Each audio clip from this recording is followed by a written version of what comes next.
Hi Scorpio, kumusta po kayong lahat? So yan Scorpio, maraming salamat po pala sa walang sawang pagsubaybay sa ating pong mga reading.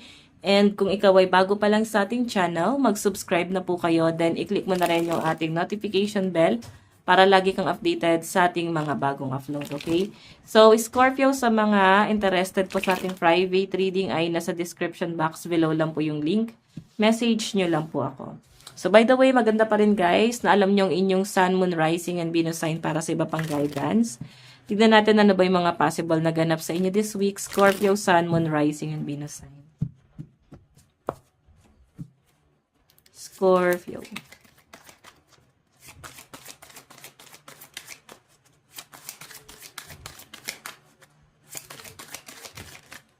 Oops. Coach. Advice, obedience, knowledge. So, Scorpio, may nakikita ko ditong energy na magaling ka mag-advise pagdating sa ibang tao, pero pagdating sa sarili mo, naguguluhan ka. Hindi ka marunong mag-decide, hindi mo alam kung ano yung gagawin mo, or parang mas madaling sabi, hindi ka natuto.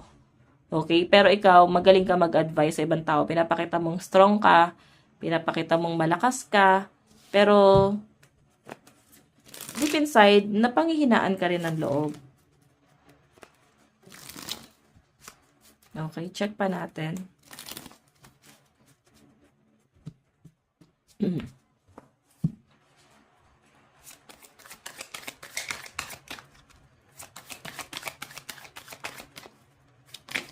Oops.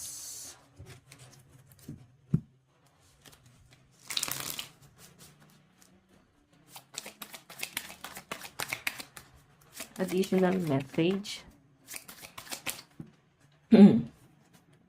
Kulang tayo ng isa. So, meron tayong introvert. So, pagdating naman sa relationship, guys, hindi ganun ka-balance. Kasi may mga time pa rin na parang hindi kayo nag-uusap ng partner mo until now. May mga bagay pa rin kayo, guys, na hindi pinag-uusapan or at least hindi sinesettle, no? So, pwede kasing meron kayong past issue, may nangyari sa past or itong mga nakaraang araw lang na until now, guys, hindi nyo pa rin, guys, kinaklaro, hindi nyo pa rin, guys, parang napag-uusapan or ayaw niyang pag-usapan. Okay? Siguro, parang ang dating sa kanya, huwag natin pag-usapan kasi nagiging problema lang yan. Okay? So, yan. Mararamdaman mo yung pagiging cold niya and ikaw, ganun ka rin. So, nagmi-mirror lang kayo. Ngayon, kung cold siya, nagiging cold ka rin sa kanya. So, parang naka-base din yung treatment mo sa kanya kung paano kanya tratuhin. Okay? So, check natin additional message. Meron tayong hesitation. So, this week daw, guys, medyo nahihirapan kang mag-decision sa mga plano mo this week, no? And mas gusto mo ng privacy, lalo na kung may mga lakad ka, or pwede may mga pinaplanong lakad yung mga kaibigan mo, kakilala mo. So, mas nakikita ko sa mga Scorpio na parang nag-hesitate ka kasi wala kang gustong gawin mo na this week, no? Mas gusto mo ng private life din muna this week. Then, ang dami mong confusion. Siguro, dumadanas ka ng, parang anxiety. So, ang hirap na, no, yung panic anxiety. Yung tipong pag umaalis ka doon sa comfort zone mo, ang bilis ng palpitation. Parang feeling mo nasa loob ka ng supot na hindi ka makahinga. Tapos, bigla ka na lang naiiyak. Okay, di mo alam kung saan nanggagaling yung pag-iyak. Pero, ganun yung nakikita kong nararamdaman nyo, guys. Bigla na lang nahihirapan huminga. So, nag-worry ka din. Pwede kahit naman i-explain mo to sa mga kaibigan mo, sa mga kakilala mo, di naman nila mag-gets yung pinagdadaanan mo, baka sabihin arte mo lang yan. Pero sa totoo lang guys, ayaw mo nang lumabas sa comfort zone mo kasi meron kang pinagdadaanan. So, yun na lang guys, pakinggan nyo sasabihin nila. Doon ka na lang sa kung saan kakampante. Okay? Sa safe zone mo muna. Kung sa tingin mo is yan talaga yung safe zone mo. Check pa natin. Meron tayong blessing. Ayan. So, this week daw guys, may paparating na blessing sa inyo. Pwedeng breakthrough to para sa inyo. Oo. Parang, etong blessing na to sa malinaw na pinapakita sa akin. Pwedeng promotion or pwedeng may increase sa sahod. Or pwedeng hindi na lang siya guys ipapaalam, no? Kung sa business naman guys, pwedeng ayan. Ang ganda ng flow ng pera nyo din this week. Kung may mga side hustle ka. Okay? So, by the way, guys, ang lucky number mo is 566. 2 and 23. Tignan pa natin. Additional message para po kay Scorpio. Scorpio, Sun, Moon, Rising, and Venus sign.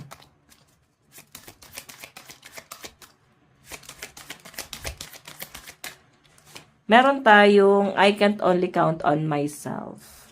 So, yun. Sa relationship naman, guys, parang ang dating sa akin dito, parang, yes, inaalagaan ka ng partner mo, pero may mga times na parang nabibigatan ka dito. Parang hindi ka nakampante, hindi na comfortable, parang medyo irritable ka na, and siya chill-chill lang, tapos ikaw nahihirapan. So, mararamdaman mo masyado kang pinapahirapan ng partner mo, masyado kanyang inaalila. Yung tipong alam naman niyang pagod ka, pero ayaw kanyang mamahinga. So, ang gusto niya guys, patayan kayo. Parang ganon. Sabihin na natin sobrang sipag ng partner mo, tapos ikaw, ang gusto niya, ganon ka rin. Okay, so ang gusto siguro guys, hawakan ka sa leeg, controlling ka. Okay? Check pa natin.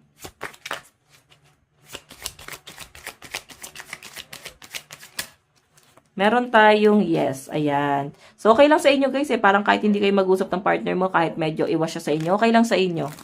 Okay? Especially guys, sa mga kaibigan or sa mga taong hindi nakakaintindi ko ano yung pinagdadaanan mo ngayon, parang okay lang kung hindi ka nila maintindihan. Hindi na para i-please mo pa yung sarili mo. Kasi pagod na kayo guys na i-please pa yung sarili niyo sa kanila. Okay? Or mag-explain. Tignan pa natin. Meron tayong it's okay to doubt. Ayan, ito guys, hesitation pa rin. So, this week guys, talagang ikaw ay may mga pag-aalinlangan talaga. Ngayon, pag nag-aalinlangan ka, siguro mas piliin mo, wag mo na lang ituloy. Kasi yun yung pinaka the best, no, napiliin. Kasi ituloy mo, baka pagsisihan mo pa. So, meron din naman kasi guys na nagiging positive siya pag itinuloy mo. Pero kung nagda-doubt ka naman guys, okay lang yan. Okay? And again, sabi ko nga, siguro mas maganda na piliin mo na lang kung ano yung mas kampante. Yung wag ka na lang magdesisyon. Hayaan mo na lang. Or paubaya mo na lang sa mas nakakaalam, okay? So, check natin. Just fuck it. So, yon. Pwedeng meron kang inaantay na bonus or something pera, pwedeng umutang sa inyo. Pero sinasabi kasi dito guys, pwedeng parang hirap na hirap kang kunin to. Pera mo naman to. Okay? Or pwedeng di pa rin ibinibigay sa inyo. So, yun yung parang nakaka-frustrate din sa inyo this week, no?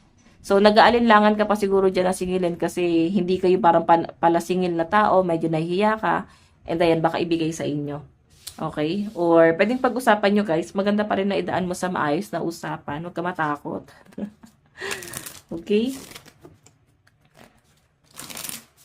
Advice. Ito pa pala, sorry.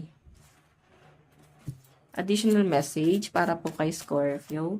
Meron tayong Ace of Pentacles. So, yun nga guys. May blessing pa rin na paparating. Ito, siguro kung hindi mo pa kukumprontahin, pwedeng hindi mo makukuha to eh. Pero ibibigay din to sa inyo.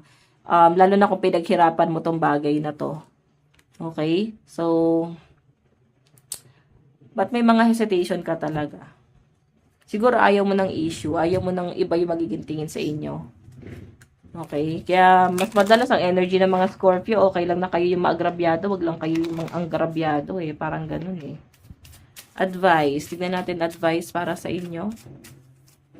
Meron tayong answering the call. The time is now. Ayan. So, pwede guys na may blessing na maparating, then ito na yung tamang panahon.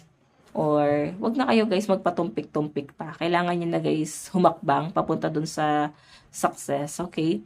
So, guys, Scorpio, ito lang po inyong reading. Again, maraming salamat. God bless and love you all. Bye-bye po.